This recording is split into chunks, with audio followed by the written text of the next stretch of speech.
Agora hoje eu quero que você se vire comigo para 2 Pedro, o 2º capítulo, começando com o versículo 5. Espero que tenham trazido suas Bíblias, porque queremos falar sobre um assunto muito importante hoje.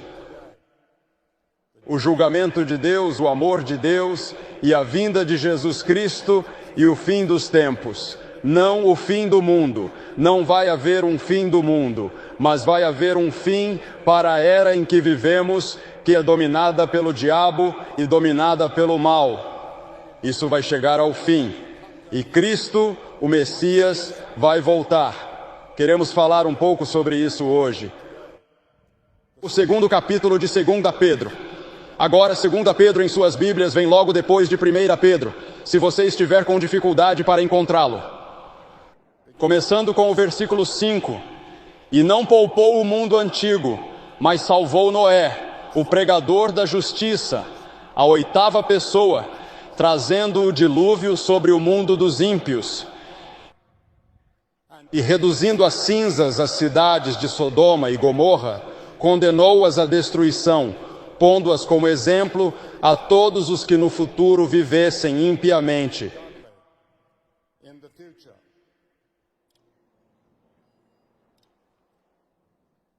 E livrará o justo Lote, afligido com o estilo de vida imundo dos ímpios.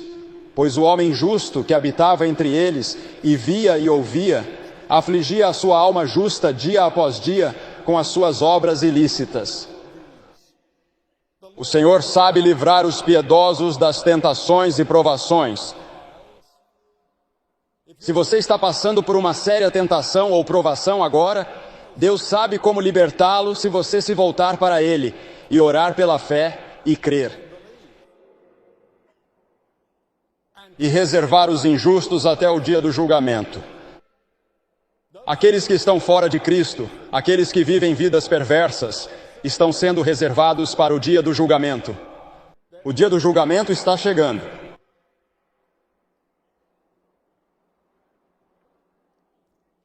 A história bíblica de Sodoma e Gomorra chega até nós hoje como um exemplo do que pode acontecer nesta década, ou nas próximas, se não nos voltarmos para Deus. Ora, Sodoma e Gomorra eram 2 cidades, e estavam no lugar onde hoje fica o Mar Morto, no Oriente Médio. O Mar Morto é um lago interior de 16 quilômetros por 80 quilômetros no Baixo Vale do Jordão. É um corpo de água rico em minerais que fica a 1.260 pés abaixo do nível do mar. É a parte mais baixa do mundo. Em Gênesis 13, lemos sobre Abraão. E Abraão está passando por aquela parte do mundo com todos os seus rebanhos e toda a sua família, indo para a terra que Deus lhe havia prometido. Ele era um homem de Deus, e ele tinha seu sobrinho com ele chamado Ló.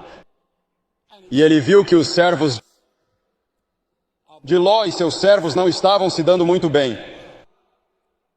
Então ele disse a Ló: Ló, vamos dividir. Ficamos grandes demais. Há muitos outros. Gado demais. Seu gado e meu gado estão se misturando. Você escolhe onde quer viver. Se você quiser ir para o oeste em direção ao que hoje é a Palestina, ou se quiser atravessar o Jordão e vá para o Vale do Jordão, que é exuberante como um jardim do Éden, você escolhe uma coisa e eu escolho a outra. Então muitos olham ao redor. E ele olhou para baixo em direção a Sodoma. Ele olhou para baixo em direção a Gomorra. E ele viu que aquela era uma parte muito rica do mundo, uma parte muito maravilhosa para se viver. Ele consultou sua esposa. Ela disse por todos os meios: queríamos ir para Sodoma. Ela queria ir para onde os bons tempos estavam. E então Ló disse a Abraão: tudo bem, tio Abraão, nós vamos. Nós escolhemos ir até Sodoma e Gomorra e descer até o vale verdejante do Jordão. E levaremos nosso gado, nossos servos, nosso povo e nossa família, e é para lá que iremos. Abraão concordou e disse: tudo bem. O Mar Morto era cercado naquela época.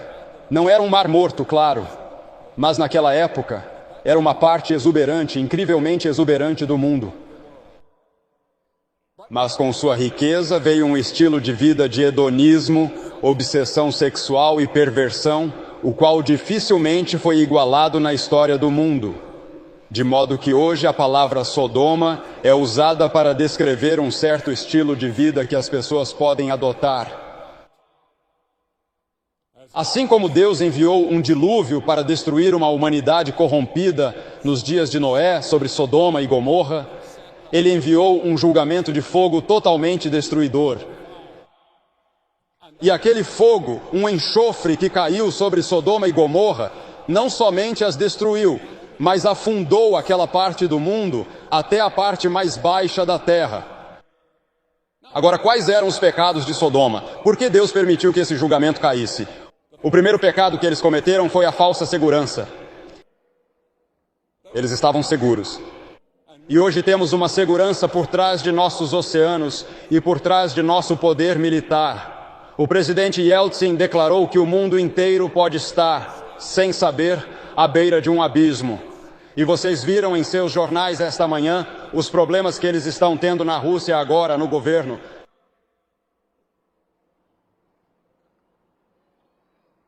Temos uma falsa segurança.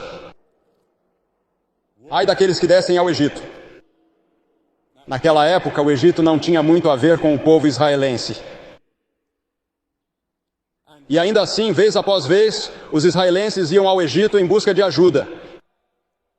E ele disse: ai dos que descem ao Egito em busca de socorro e ficam sobre cavalos e confiam em carros, mas não olham para o Santo de Israel, nem buscam ao Senhor. Agora, os egípcios são homens e não Deus, e seu cavalo é carne e não espírito. O profeta Isaías está falando no capítulo 31 quando diz isso. Eles tinham uma segurança falsa. Eles achavam que estavam absolutamente seguros. Ninguém jamais poderia tomar Sodoma e Gomorra. Então, o segundo pecado que a Escritura menciona é o prazer. Eles vivem para o prazer. Em Jó 20, o 5º capítulo, diz que a alegria dos perversos é curta e a alegria dos hipócritas apenas um momento. Você só tem um momento para aproveitá-la. Então você terá eternidade para se arrepender. A Escritura diz que o prazer deles está no pecado por um momento. Então tudo acaba. E então não há nada além do remorso e da culpa. A Escritura diz que há um caminho que parece direito ao homem, mas o fim dele são os caminhos da morte. Mesmo no riso, a Escritura diz: o coração está triste e o fim da alegria é tristeza. Mesmo quando você está rindo, muitas pessoas... No Salmo 53:1 diz: mas se você voltar ao idioma original em hebraico, aqui está o que diz.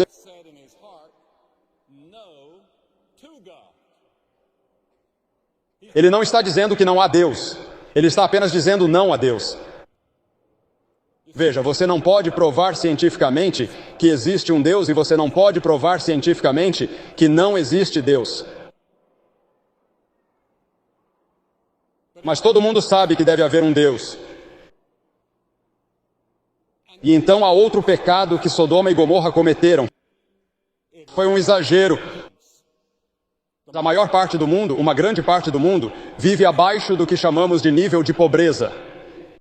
E em Lucas 21 diz: tomai cuidado de vós mesmos, para que os vossos corações não fiquem sobrecarregados com a gula, a embriaguez e os cuidados desta vida, e aquele dia vos sobrevenha inesperadamente. John Eastwood escreveu há algum tempo que as pessoas não decidem ser bêbadas ou viciadas em álcool, ou prostitutas, ou assassinas, ou ladrões, mas elas armam suas tendas em direção a Sodoma e os poderes do mal as vencem. E quantos de nós somos assim? Armamos nossa tenda em direção a Sodoma. Nós meio que vivemos metade em Sodoma e metade com Abraão. Nós até gostamos de Sodoma. Ansiamos pelas coisas que Sodoma tem. Gostaríamos de ter a diversão e o prazer que imaginamos que eles estão tendo. Gostaríamos de ter todo esse dinheiro.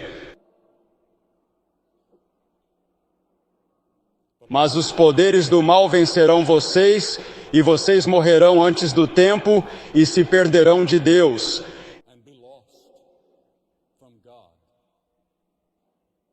Em Judas, versículo 12 diz: quantas vezes vemos eventos de caridade e agradecemos a Deus por aqueles que estão sinceramente interessados, mas eles vão para se divertir e serem vistos.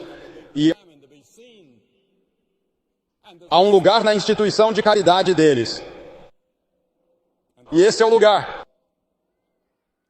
E então o povo de Sodoma e Gomorra teve alguns novos deuses estranhos.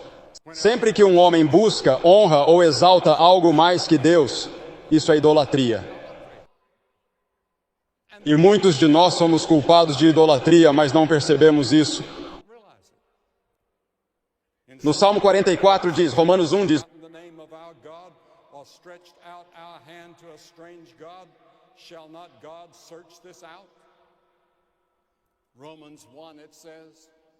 nós mudamos a verdade de Deus em mentira e adoramos e servimos a criatura mais do que o Criador. Nós adoramos nossos corpos e adoramos nossos bons momentos e gastamos mais em nossos cosméticos do que adoramos a Deus e Cristo. Isso é humanismo moderno. E então eles também eram culpados de ganância. A ganância era uma praga na vida do povo de Sodoma e Gomorra. E um dos vícios que hoje tem milhares de americanos em seu vício é o jogo. E parte da motivação do jogo é a ganância. Trabalhadores em todo o mundo industrializado estão cada vez mais traumatizados pelo excesso de trabalho e pelo esforço para ganhar mais do que suas necessidades exigem. Então negligenciamos nossas famílias para conseguir mais dinheiro para que possamos, e realmente não precisamos disso. Deus prometeu suprir todas as nossas necessidades, mas nunca prometeu suprir todas as nossas ganâncias. E então, nos pecados de Sodoma e Gomorra, tão graves que Deus os abandonou. Em Romanos 1 diz que Deus os abandonou 3 vezes. Ele diz que os abandonou. Deus abandonou você? Não, o simples fato de você estar aqui hoje mostra que Deus não desistiu de você. Deus ainda está falando com você. Ainda há uma chance para você vir a Cristo. Ainda há uma oportunidade para você receber o amor de Deus e o presente de Deus em Cristo. Em 2 Timóteo 3 diz que os homens serão amantes de si mesmos, avarentos, presunçosos, orgulhosos, blasfemadores, desobedientes, ingratos, profanos. E qualquer um que acredita em alta moralidade hoje é ridicularizado. Jeremias disse que eles tinham esquecido como Corá. E há muita verdade nisso. Agora Deus avisou Sodoma. Ele enviou alguns anjos a Abraão para dizer a Abraão o que ele iria fazer. Ele iria destruir Sodoma e Gomorra com fogo e enxofre. E Abraão disse: espere um minuto, Senhor. Se eu encontrasse alguns crentes verdadeiros em Sodoma, se eu encontrasse 50 homens justos, você pouparia isso? E Deus disse sim. Ele não conseguiu encontrar 50. Então ele disse ao Senhor: tudo bem, Senhor. E se eu encontrasse 40? Então depois de um tempo, ele disse 30, depois 20. Finalmente, ele disse: se eu encontrar 10, Senhor, você os pouparia? E Deus disse: sim, se você encontrar 10 pessoas justas em Sodoma, eu pouparei Sodoma. Mas ele não conseguiu encontrá-los. E isso é uma lição para nós. A importância de uma minoria dedicada, uma minoria de pessoas que acreditam e vivem isso. Se o Senhor dos Exércitos não nos tivesse deixado um pequeno remanescente, seríamos como Sodoma e semelhantes a Gomorra, diz Isaías 1:9. A vocês, cristãos, Jesus deu um aviso. Ele disse: lembra-se da mulher de Ló? Os anjos lhe disseram para não olhar para trás. Se você olhasse para trás, você seria transformado em uma estátua de sal. Bem, ela olhou para trás. e ela foi transformada em uma estátua de sal. E Jesus disse: lembra da mulher de Ló? Esse é um exemplo para nós hoje. Lembre-se da mulher de Ló, um dos versículos mais curtos de toda a Bíblia. Não olhe para trás. Muitos de nós olhamos com desejo para o mundo e muitos igualmente nos consideram como tendo abandonado Cristo por causa do amor ao mundo presente. Agora o clímax da história será o julgamento. A Bíblia adverte que o mundo está prestes a sofrer um julgamento gigantesco. O único ponto positivo é o retorno prometido de Jesus Cristo, porque a Escritura ensina de uma ponta a outra que Cristo retornará um dia. Ele estabelecerá seu reino, o mal e o diabo serão eliminados, e este será o paraíso na terra quando Jesus voltar.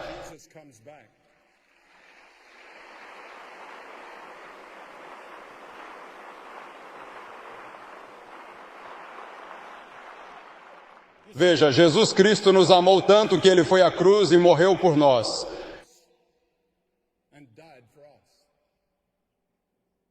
Ele levou todo o inferno e todo o julgamento sobre si na cruz. E a Escritura diz que Deus amou o mundo de tal maneira que deu o seu Filho unigênito, para que todo aquele que nele crê, incluindo você, não pereça, mas tenha a vida eterna.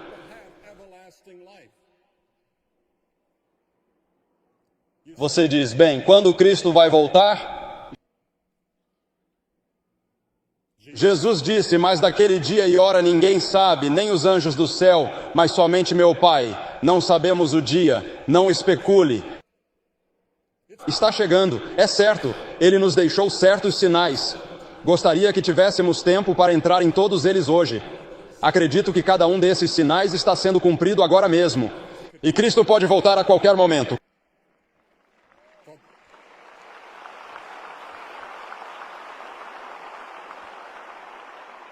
Como Cristo virá? Pois o próprio Senhor descerá do céu com alarido, e voz de arcanjo, e com a trombeta de Deus, e os mortos em Cristo ressuscitarão primeiro. Que tempo glorioso será quando Cristo retornar, a voz do arcanjo. Estou ansioso para ouvir essa voz. Nunca ouvi um arcanjo. E a trombeta de Deus. Que trombetas serão? Agora também será um tempo de julgamento pessoal. Quando se você realmente nunca recebeu a Cristo, agora você pode ser batizado e pode ser confirmado e pode ser um membro da igreja e tudo isso. Isso é maravilhoso. Sou grato. Mas isso não é o bastante. Jesus falou com Nicodemos e disse, Nicodemos, toda a sua religião não é o bastante. Você deve nascer de novo. No momento em que você recebe a Cristo, no momento em que você abre seu coração e se rende a Ele como Senhor, Mestre e Salvador, naquele momento seu nome é escrito no livro da vida. E se meu nome não estivesse escrito naquele livro da vida, vocês nunca me tirariam deste estádio até que eu tivesse certeza de que ele estava escrito lá. Porque somente aqueles que estão escritos no livro da vida entrarão no reino de Deus.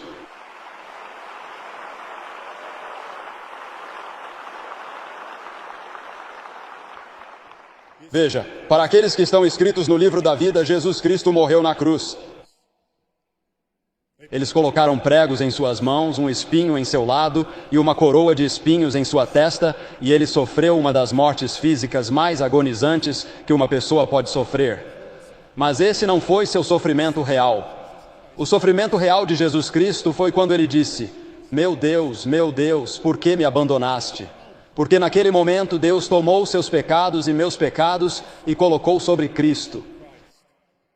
Ele carregou nossos pecados, Ele foi para o inferno por nós, Ele levou o julgamento por nós. Então a cruz é um julgamento. O que você tem que fazer? Arrependeu-se dos seus pecados e não tem certeza de que se arrependeu?